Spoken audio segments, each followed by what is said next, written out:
सातवां टॉपिक है असफलता पर विजय। इस देश की विचार शक्ति नष्ट हो गई है। लोग यह सोच नहीं सकते कि कोई मनुष्य कुछ विचार करके जगत के सामने भी कुछ रख सकता है।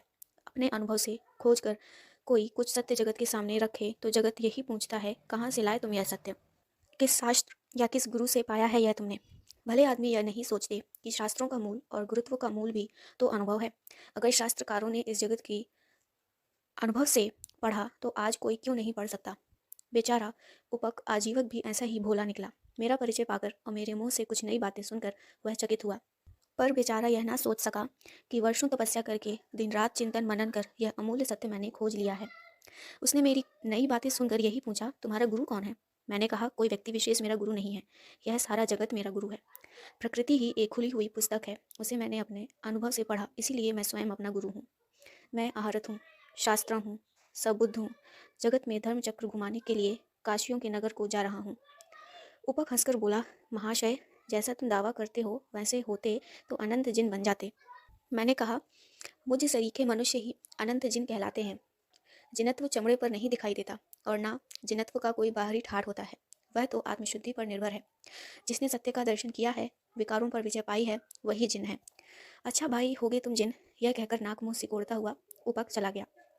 उपक कुछ विद्वान था, सन्यासी था, पर वह भी मुझे समझ ना पाया। सोचता हूँ, यह दुनिया मुझे कैसे समझेगी। जीवन में लोग किसी को नहीं समझते, मुझे भी ना समझेंगे, पर मुझे विश्वास है कि एक न दिन मेरे मार्ग पर लोग चलेंगे। मैं जो सत्य जगत को दे रहा हूँ उससे जगत का कल्याण है, इसीलिए वह आज नहीं तो कल समझेगा। हाँ, समझने का ठेका विद्वानों ने नहीं लिया है। जनसाधारण की अपेक्षा विद्वान कहलाने वाले की अंधश्रद्धा भयंकर होती है। जनसाधारण अपनी अंधश्रद्धा पर बुद्धिवाद का आवरण नहीं चढ़ाता, जबकि पंडित चढ़ाता है। इस आत्मवंचना से पंडित लोग सत्य के दर्शन नहीं कर पाते। साधारण समझ के भावुक व्यक्ति ही सत्य के दर्शन कर पाते हैं। पंडितों में से अगर 100 में एक सत्य दर्शन करेगा तो साधारण जन में से 100 में 10 या 20 सत्य दर्शन करेंगे। उपक पंडित है, उसकी अंधश्रद्धा अनंत है। अपनी अंधश्रद्धा को वह खुद नहीं समझ पाता, उसने उस पर बुद्धिवाद का आवरण चढ़ा लिया है। जगत में ना जाने कितने उपक भरे होंगे, वे मुझे ना पहचानेंगे। जिनमें अंधश्रद्धा नहीं है, अहंकार नहीं है, जो जिज्ञासु और मुमुक्षु हैं, वे विद्वान हो या ना हो मुझे पहचानेंगे और मैं उन्हें सत्य दर्शन करा सकूंगा। खेद है कि अलार कलाम जिंदा नहीं है और वह उदक रामपुत्र के मरने के समाचार भी अभी अभी मिले हैं। ये लोग सुपात्र थे, इनके पास समझदारी भी थी, निष्पक्षता भी थी और जिज्ञासा भी थी। जब मैं इनके पास शिक्षण लेने के लिए गया और शीघ्र ही शिक्षण समाप्त करके मैंने कहा कि और सिखाइए, आपके पास क्या है, तब इन दोनों ने बिल्कुल साफ दिल से कह दिया कि अब हमारे पास कुछ नहीं है, अब तुम सब सीख गए हो, इसीलिए आचार्य बन जाओ। पर मैंने आचार्य बनने से इनकार कर दिया और अंतिम सत्य पाने की इच्छा प्रकट की। तब उनने अन्यत्र जान की अनुमति दी। जगत में ऐसे सरल हृदय विद्वान बड़ी मुश्किल से मिलते हैं। अगर आज वे जिंदा होते और मेरे इस अंतिम सत्य को सुनते तो अवश्य प्रसन्न होते और मेरे मार्ग को स्वीकार करते। परंतु आज यह प्रारंभ ही बुरा हुआ। पहले ही कौर में मक्खी निकली। क्या इसे अपशकुन समझूं? छी, अब मैं शकुन और अपशकुन से परे हूँ। यह भी दुनिया में एक भ्रम है। शकुन और अपशकुन कल्पना के भूत हैं जो निर्बल हृदयों को डराया करते हैं। मेरा ये क्या कर सकते हैं? अगर सोचकर अगर 100 बार असफलता हो तो 101 बार में प्रयत्न करने को तैयार हूँ। अगर अपशकुन कोई चीज़ भी होती तो बार बार निष्फल होकर भी मैं उनकी शक्ति क्षीण कर देता। मुझे शकुन अपशकुन की परवाह नहीं है और न मान अपमान की चिंता। उपक ने जो आज मेरा अपमान या तिरस्कार किया, ऐसे अपमान तिरस्कार तो मुझे बहुत से सहने पड़ेंगे। मुझे यह विष पीना ही ना पड़ेगा, पचाना भी पड़ेगा। जो महादेव हैं उसे विष पचाना ही पड़ता है। आठवां टॉपिक है सच्चे त्यागियों की प्राप्ति। आशा नहीं थी कि मुझे समझने वाले इतने अधिक लोग इतनी जल्दी मिल जाएंगे। इस साधु संस्था का यह गौरव है कि लोग लाखों की संपत्ति छोड़कर इसमें शामिल होते हैं। वैभव का त्याग करने वाले जितने शिष्य मुझे मिलेंगे, यह संस्था उतनी ही गौरवान्वित होगी।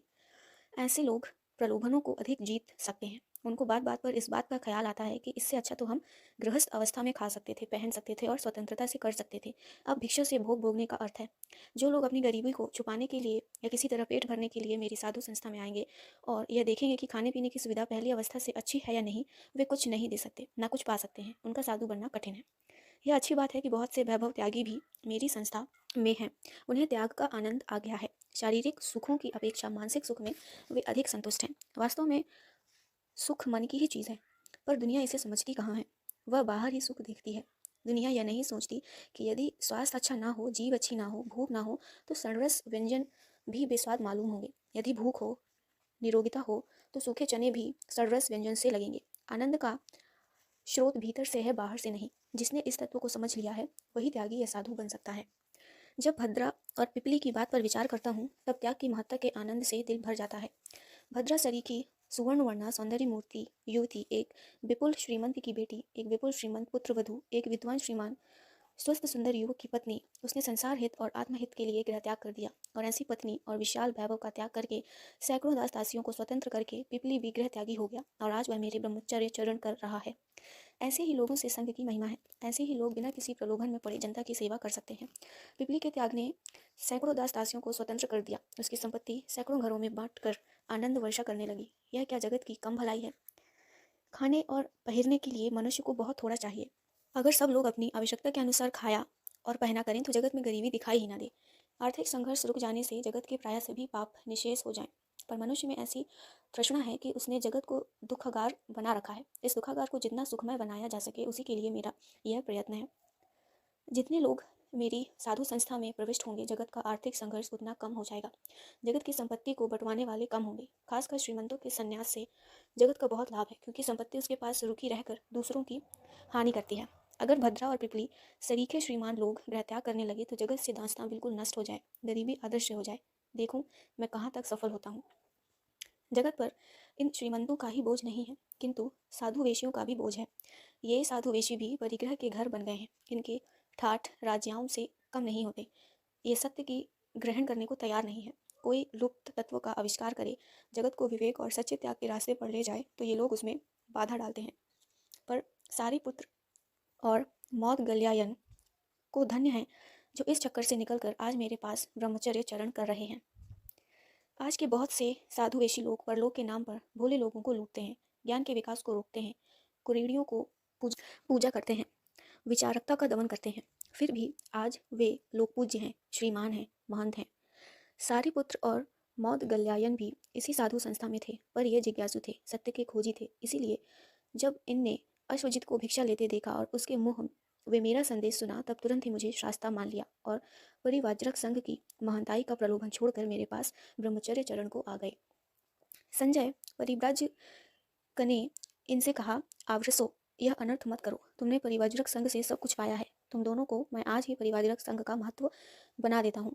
अनेक श्रीमान इस संघ के भक्त हैं। वे तुम्हारे इशारे पर नाचेंगे, तुम्हारी तारीफ करेंगे। शाक्य पुत्र के पास जाकर तुम क्या पाओगे? बहुत से शिष्यों में तुम भी एक शिष्य बनकर रह जाओगे। वहाँ तुम महंत बनोगे, वहाँ तुम सिर्फ शिष्य रहोगे। सोच लो आवसु, तुम्हारा हित किसमें है? पर सारिपुत्र और मौद गल्यायन ने कहा, उस महंताई से जीवन की सफलता नहीं है। जीवन की सफलता सत्य के पाने से। महात्मा गौतम के पास जाकर हम जिस सत्य को पाएंगे, जिस शांति को पाएंगे, वैसा जन हित कर सकेंगे, वैसा यहाँ नहीं कर सकेंगे। ऐसी निसार महानताई किस काम की? वहाँ हम शिष्य रहेंगे, हमें किसी की सेवा करनी पड़ेगी। कदाचित यहाँ के समान वहाँ पूजा वूजा ना होगी, तो इससे हमारा क्या बिगड़ जाएगा? भक्ति के वश होकर अपने से महान की सेवा करना धर्म और सौभाग्य ही नहीं है, किंतु आनंद भी है। इस आनंद से क्यों डरना चाहिए? साधु होकर परिश्रम से क्यों डरना चाहिए? राह सम्मान और यश, सो इसका स्रोत तो भीतर से है। सत्य पर प्रतिष्ठित होने से जो आत्मसंतोष होता है, वह दुनिया की प्रशंसा से 1000 गुना सुखद है। अब हमें बाहर की महानताई नहीं चाहिए, भीतर का राज्य चाहिए। अब हम जाते हैं।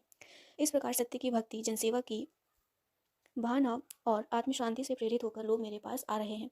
ऐसे त्यागी जब तक इस जगत में हैं, तब तक यह कहा जा सकता है कि मनुष्य समाज का भविष्य उज्ज्वल है। यदि मानव समाज में उपक है, तो सारी पुत्र, मौद गल्यायन, भद्रा, पिपली आदि भी हैं। निराश होने का कोई कारण नहीं है। 9वां टॉपिक है कच्चे साधु। आज समाचार मिले हैं कि आनंद के 30 शिष्य प्रावज्ञा छोड़कर गृहस्थ हो गए। वे सब के सब एकदम तरुण थे। दूसरा समाचार यह भी मिला है कि मेरे भिक्षु अत्यंत असभ्यता का आचरण करते हैं। भोजन को जाते हैं तो इतना शोर मचाते हैं मानो युद्ध कर रहे हों। भीख मांगने में आगे आगे दौड़ते हैं। जहाँ चाहे वहाँ जूठा पात्र पसार देते हैं। इन्हें देखकर कौन कहेगा कि ये प्राकृत जन से कुछ विशेष हैं? इन मूर्ख पुरुषों को, नालायकों को मैंने बहुत फटकारा, और इन लोगों को व्यवस्था से रहने के लिए मैंने इनके उपाध्याय और आचार्य बना दिए। ये लोग अपने उपाध्याय और आचार्य की सेवा किया करेंगे और उपाध्याय इनकी सहायता किया करेंगे। इस प्रकार इनकी अव्यवस्था दूर हो जाएगी। परस्पर अवलंबन से ये निराकुल भी रहेंगे। आनंद के 30 शिष्य साधु भाग गए। इसके लिए महाकश्यप ने आनंद को बहुत फटकारा है। वास्तव में आनंद में दीर्घ दृष्टि नहीं है। वह वर्तमान को ही देखता है और नगद पुष्प का पुजारी है। बहुत जल्दी प्रसन्न भी होता है, कोई भी काम जल्दी कर डालता है। भविष्य में उसका क्या होगा इसकी चिंता नहीं करता। महाकश्यप ने उसे ठीक ही फटकारा। मेरे पास आता तो शायद मैं उसे इतना ना फटकारता, पर शिष्य मोह से दूर रहने के लिए चेतावनी अवश्य देता। किसान जब खेती करता है तब अनाज के पौधों के साथ घास भी उगता है, पर घास के डर से वह खेती बंद नहीं कर देता। मेरे संघ की भी यही बात है। मेरे संघ क्षेत्र में जहाँ सारीपुत्र, मौत, गल्यायन, सरीखे अनाज के पौधे हैं, वहाँ भिक्षा के लिए शोर मचाने वाले, भिक्षु बनकर भाग जाने वाले घास भी हैं। सो वह घास उखाड़ दिया जाएगा या स्वयं उखाड़ दिया जाएगा, जैसे कि आनंद के शिष्य भाग गए। इसमें डरने या शर्मिंदा होने की क्या बात है? बल्कि मैं तो यही ठीक समझता हूँ कि कुछ समय के लिए ही क्यों ना हो, हर एक मनुष्य को गृह त्यागी के जीवन का अनुभव मिले तो उसका बहुत लाभ होगा। संघ में जिससे जितने दिन रहना हो रहे, जाना हो जाए, इसकी मुझे चिंता नहीं है। न इसमें मैं संघ की निंदा समझता हूँ। जो इन बातों से मेरे संघ की निंदा करते हैं उनसे मैं कहता हूँ कि वे ऐसी खेती कर दिखाएं जिसमें घास ना उगता हो।